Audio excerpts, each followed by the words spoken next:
প্রিয় বন্ধুরা, আজ রান্না করব রুই মাছ দিয়ে শিম আলুর ঝোল। চলুন তাহলে রেসিপিটি শুরু করা যাক। তার আগে ভিডিওটি ভালো লেগে থাকলে চ্যানেলটিকে সাবস্ক্রাইব করে পাশে থাকবেন। চলুন তাহলে রেসিপিটি শুরু করা যাক। প্রথমেই রান্নাটি করার জন্য ছোট্ট একটি কড়াই বসিয়ে নিয়েছি। কড়াইতে আগে থেকেই তেল ছিল, তেলটি গরম হয়ে গেছে। আমি রুই মাছটি ভেজে নেব। আগে থেকে নুন হলুদ মাখিয়ে রেখেছিলাম। মাছগুলোকে লাল লাল করে ভেজে নেব। মাছগুলি এক পিঠ ভাজা হয়ে গেছে, উল্টে দেব।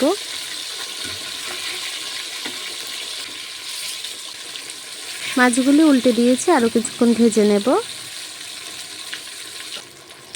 দেখুন মাছগুলি কিন্তু লাল লাল করে ভাজা হয়ে গেছে, নামিয়ে নেব।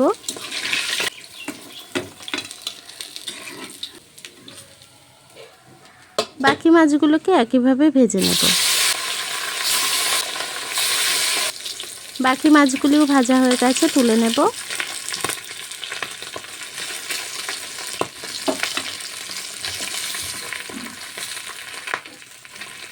মাছগুলি নামিয়ে নিয়েছি। এই কড়াইটিকে আমি পাল্টে নেব। আমি আরও একটি কড়াই বসিয়ে নিয়েছি, একটু বড় সাইজের। কড়াইটি গরম হয়ে গেছে, তেল দিয়ে দেব। রান্নাটি সর্ষের তেলেই করব।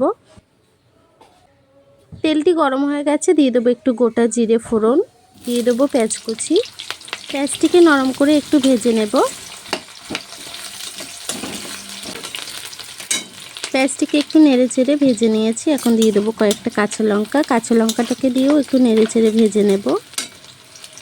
এখন আমি মশলাগুলি দিয়ে দেবো আদা রসুন বাটা 2 চা চামচ। আদা রসুন বাটাটাকে দিয়ে একটু ভেজে নেব যতক্ষণ কাঁচা গন্ধ না যাচ্ছে। আদা রসুনের কাঁচা গন্ধটি চলে গেছে। বাকি মশলাগুলি দিয়ে দেবো। তার আগে সামান্য একটু জল দিয়ে দেব, যাতে গুঁড়ো মশলাটি পুড়ে না যায়। জলটিকে দিয়ে আবার একটু নেড়ে চেড়ে আমি বাকি গুঁড়ো মশলাগুলি অ্যাড করব। দিয়ে দেব স্বাদ মতো নুন।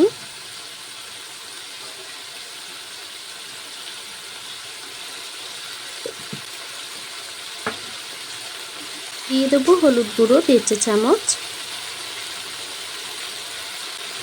নুন আর হলুদটাকে দিয়ে আবার একটু নেড়ে ছেড়ে কিছুক্ষণ রান্না করে নেব। মশলাটির মধ্যে সামান্য আরও একটু জল অ্যাড করব। মশলাটিকে খুব ভালোভাবে কষাবো। মশলাটি যত ভালোভাবে কষাবেন তরকারি তত ভালো হবে। দিয়ে দেবো ঝাল লঙ্কার গুঁড়ো, যতটা ঝাল পছন্দ করেন সে অনুযায়ী অ্যাড করবেন। মশলাটিকে কিন্তু তারপরে খুব ভালোভাবে কষিয়ে রান্না করে নিয়েছি। এখন দিয়ে দিলাম 2টি টমেটো। টমেটোটাকে দিয়েও কিছুক্ষণ নেড়ে ছেড়ে রান্না করে নিয়েছি। এখন দিয়ে দেবো সবজিগুলি। ওলকপি, সিম, আলু সব কিছুকে একসাথে কেটে ধুয়ে রেখেছিলাম, সেটিকে দিয়ে দিলাম। এখন সবজিটিকে দিয়ে মশলার সাথে খুব ভালোভাবে কষিয়ে কিছুক্ষণ রান্না করে নেব।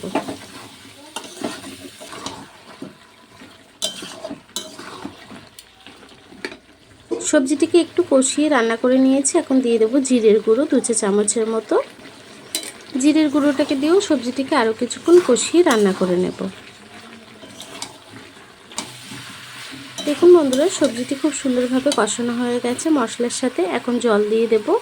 যতটা ঝোল রাখবেন সে অনুযায়ী জলটি অ্যাড করবেন। জলটি একটু বেশি করেই দেব, যেহেতু মাছের ঝোল রান্না করছি।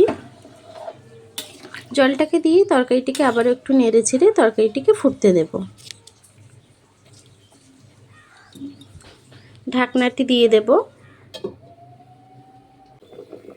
তরকারিটিকে ঢেকে কিছুক্ষণ রান্না করে নিয়েছি। দেখুন ঝোলটা কিন্তু অনেকটাই টেনে এসছে। সবজিটিও কিন্তু প্রায় সিদ্ধ হয়ে এসেছে, ওলকপি আলুটি। আমি তরকারিটিকে আবারও ভালোভাবে একটু নেড়ে ছেড়ে ভেজে রাখা মাছগুলি একে একে দিয়ে দেব।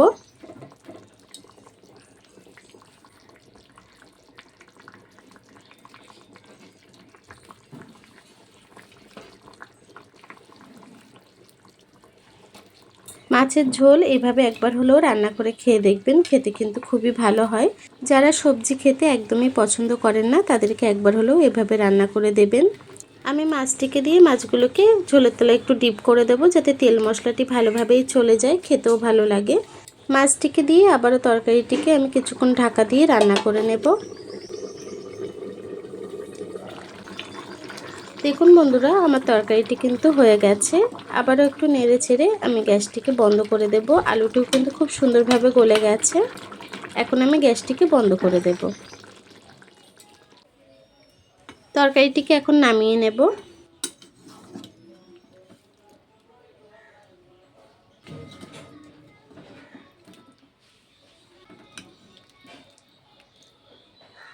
দেখুন বন্ধুরা, আমার তরকারিটি কিন্তু হয়ে গেছে, সবজি দিয়ে মাছের ঝোল। আমার এই সিম্পল রেসিপিটি আপনাদের কেমন লেগেছে কমেন্ট বক্সে জানাতে ভুলবেন না। আর এতক্ষণ ধরে রেসিপিটি দেখার জন্য অসংখ্য ধন্যবাদ।